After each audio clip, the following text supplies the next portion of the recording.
America के राष्ट्रपति ने बोल दिया कि पुतिन की परमाणु हमले वाली धमकी मजाक नहीं है। उन्होंने यह तक बोल दिया कि वो पुतिन को जानते हैं और इसीलिए कह रहे हैं कि पुतिन मजाक नहीं कर रहे। एक कार्यक्रम के दौरान बाइडेन ने यह भी कहा कि 1962 के क्यूबा मिसाइल संकट के बाद यह पहली बार है जब परमाणु तबाही का खतरा सबसे ज्यादा है। यूक्रेन के 4 इलाकों में जनमत संग्रह के बाद पुतिन ने कहा था कि वो अपने इलाकों की रक्षा के लिए कुछ भी करेंगे और अपने देश के हर हथियार का इस्तेमाल करेंगे, जिसके बाद बाइडेन ने यह बयान दिया और दुनिया को सावधान करते हुए कहा कि 1962 के बाद एक बार फिर दुनिया पर परमाणु तबाही का खतरा मंडरा रहा है, क्योंकि बाइडेन ने दो टूक बोल दिया कि पुतिन की परमाणु हमले वाली धमकी कोई मजाक नहीं है और पुतिन सच में परमाणु हथियार चला सकते हैं, जिससे ऐसी तबाही होगी कि किसी ने सपने में भी नहीं सोचा होगा। क्योंकि परमाणु हथियार गिरते ही करीब करीब पूरा यूरोप बर्बाद हो जाएगा।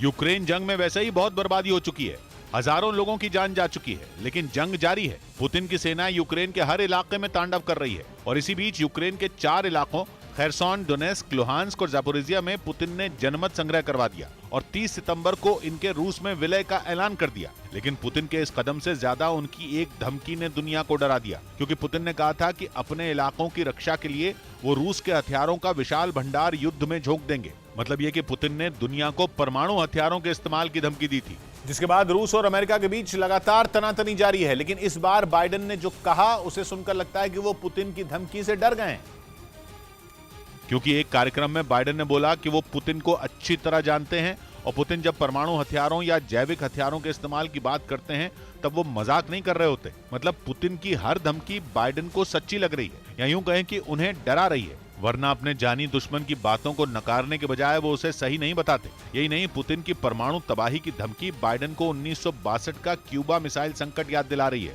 और वो कह रहे हैं कि 1962 के बाद ये पहली बार है जब परमाणु हमले का खतरा सबसे ज्यादा है। हालांकि बाइडेन ने यह तर्क भी दिया कि पुतिन ऐसा इसलिए करेंगे क्योंकि उनकी सेना खराब प्रदर्शन कर रही है और उनके पास परमाणु हथियार का इस्तेमाल ही इकलौता विकल्प है। खुद रूस के ही एक राजनीतिक विश्लेषक ने माना पुतिन की धमकी को हल्के में न लिया जाए, क्योंकि जिस दिन उनका मूड खराब हुआ वो परमाणु हथियार चला देंगे। Гораздо ближе, чем во время Карибского кризиса.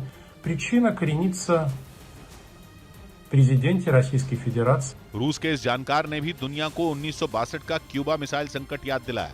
1962 में आया ये वो संकट था जिसकी वजह से अमेरिका जैसी सुपर पावर की सांसें भी अटक गई थी और उस समय भी उसे डराने वाला रूसी था, जो उस समय का सोवियत संघ था, जिसने करीब 60 साल पहले 1962 में अमेरिका के पड़ोसी देश क्यूबा में परमाणु मिसाइलें तैनात कर दी थी, जिसका पता अमेरिका के एक जासूसी विमान ने लगाया था, जिसने वहां की 900 से ज्यादा तस्वीरें खींची थी और पता चला था कि क्यूबा में जहां मिसाइल तैनात थी वहां से अमेरिका का फ्लोरिडा केवल 150 किलोमीटर दूर था।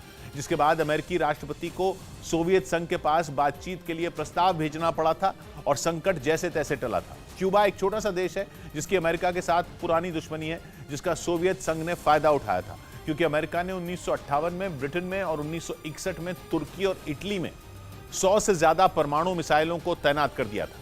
जिसके बाद तब के सोवियत संघ ने अमेरिका को मजा चखाने के लिए क्यूबा को चुना, क्योंकि क्यूबा की अमेरिका से भौगोलिक नजदीकी और वैचारिक दूरी थी और सोवियत संघ ने इसका इस्तेमाल अपने फायदे के लिए किया और अमेरिका से अपनी 2 शर्तें मनवाई। पहली यह कि अमेरिका क्यूबा पर हमला नहीं करेगा, दूसरी यह कि अमेरिका तुर्की में तैनात अपनी मिसाइलों को हटा लेगा।